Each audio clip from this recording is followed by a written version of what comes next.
Welcome to Business Line's State of the Economy podcast, where you'll find insight, analysis, and the story behind the numbers.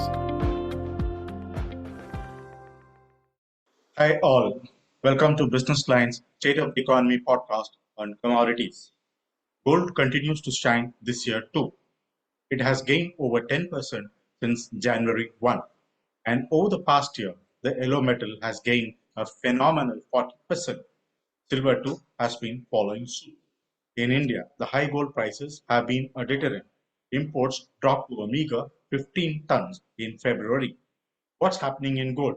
Where's it headed? What are the other indicators? To tell us more about the precious metal, we have with us Mr. Kishore Narne, ED, Motilal Oswal Financial Services Limited.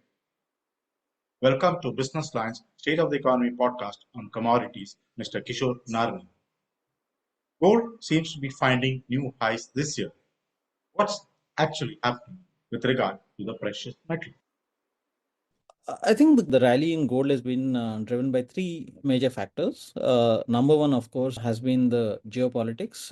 It's been quite some time now. This factor has been driving gold, and most of the events, including Ukraine, are still active and are underpinning the gold prices. That's on the geopolitics side. And second is the Trump's election to the US presidency, which created a significant uncertainty on global trade policies as well as tariff wars. I think that actually created a significant financial uncertainty that also actually driven a lot of rally in gold, as most of the investors actually poured some more liquidity into gold. So I think that's the third thing is the global equity market sell-off and a demand for safe haven assets, especially cash. So that has actually driven this demand for gold. So ETF flows have been positive for quite some time, even at these record levels.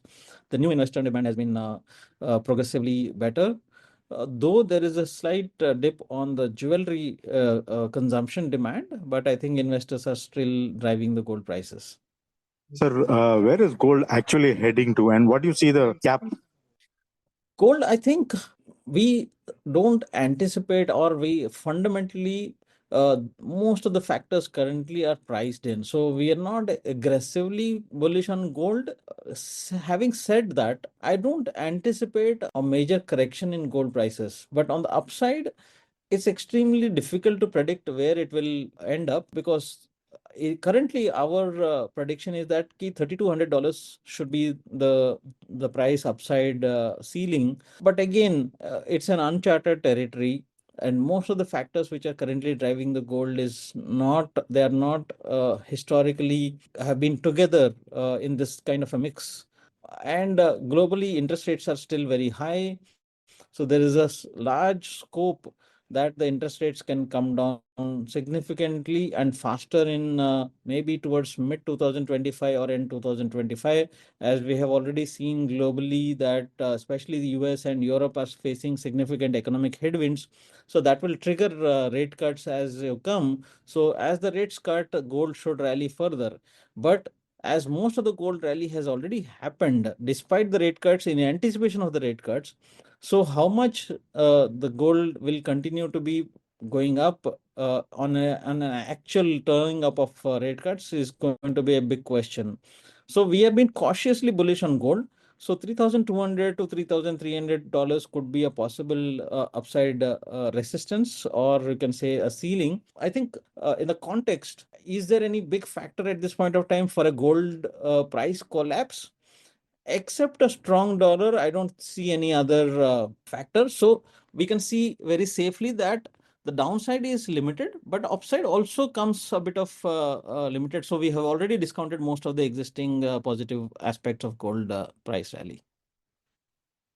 Sir, two things I would want to ask you, sir. One is physical shortage of gold pushing up prices, and two, how do you see the paper gold working up? Because there are now, sort of grievances over that. No, paper gold has not picked up very much in Indian context, but I think globally ETFs have been a grand success. A significant amount of gold is still there in the ETF format, and there is a new investments are also flowing into that. So paper gold comes in various different factors and forms. So ETF is the most popular form factor, but digital gold and other paper gold instruments have not taken off for various factors, like investors want to see the some kind of regulation there. At this point of time, no body regulates these products. So I think that investor confidence is still lacking in other products like that. But otherwise, see, in India, markets like India, China, Turkey, to some extent, some of the European nations and Southeast Asian nations actually prefer physical coins or bars or even jewelry as a form factor for investing in gold. So it's a difficult market for these. So most of the times, if you see, ETF markets have been very successful in Western world, but not in Asian markets. So to some extent, ETF has been reasonably successful in India, but still it's not garnering even high single digit numbers as far as the total investment demand in India. Sir, where are gold prices headed to in India? One, and how do you see the consumer reaction to the prices? So in India, I think consumer reaction is slightly kind of a shock. I think the footfalls in jewelry stores have been significantly lower than what it was last year in the same season. I think we might pick up a little bit towards March, April as the wedding season kicks over. But I think at this point of time, it is very difficult for a consumer to buy even a smaller items of 10 grams or to 15 grams kind of items. And India is not a market where lower purity like 18 karat or a 16 karat gold doesn't run as a default. If you go to European markets or Western markets, I think 16 and 18 karat gold is much more acceptable, and it's much more in general terms consumer prefer that. So in India, it's still a 915, 916 gold, which is actually going to be dominating the market. So that's expensive at this point of time. So people are waiting that if there is any correction, probably they could buy. The only demand which is going on is right now even is the investment demand. So on the price factor, I think the downside support could be around 82,000. And I think in the worst case scenario, if something really goes wrong, probably we can see 78,000. Again, I'm coming with a kind of a disclosure that I'm not saying the gold will fall to 78,000, but in worst case possibility, that could be a possible downside support. 78,000, 82,000 is a good levels to buy. 82, 83,000 is a level zone where I would like to prefer new money to come into gold or new investments to come into gold. Upside targets could be around 88,500, 88,500 per 10 grams, which can get extended to around 91,500 on the domestic side, assuming that dollar rupee will stay under 87. If it goes beyond 87, this numbers could revise slightly on the higher side. On the as the international markets, I said around 3,200 is what we are looking at on the dollar terms.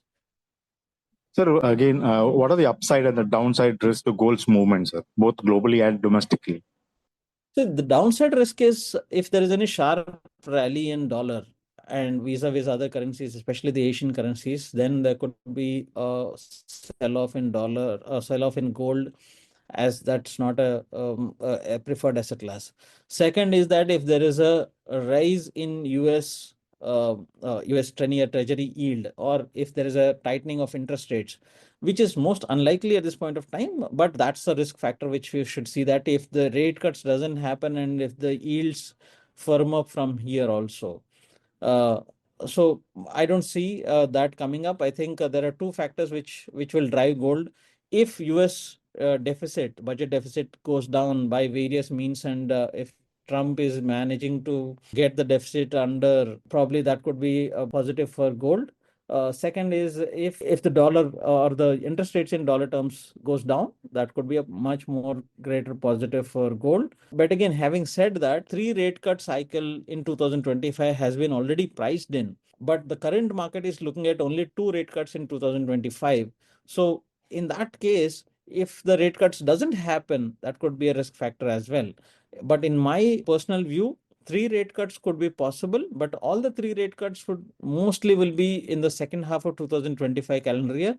So your fresh rally can start somewhere after April or May. So one final question: where is silver headed, sir?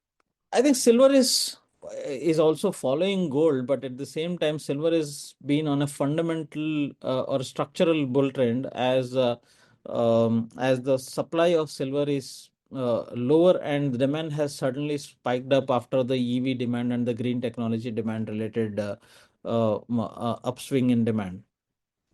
So on domestic front, on international front, $37.5 to around $42.2 is what the numbers which we are looking at silver.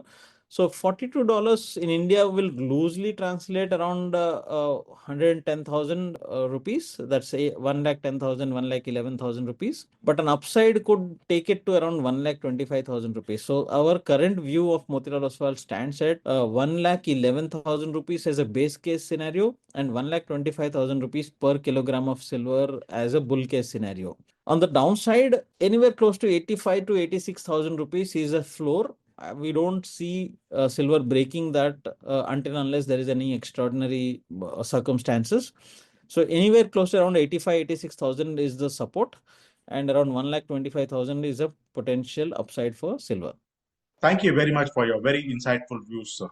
Welcome. Absolutely pleasure and all the best. Thank you all for tuning in, listeners. Until we meet in our next episode. Bye.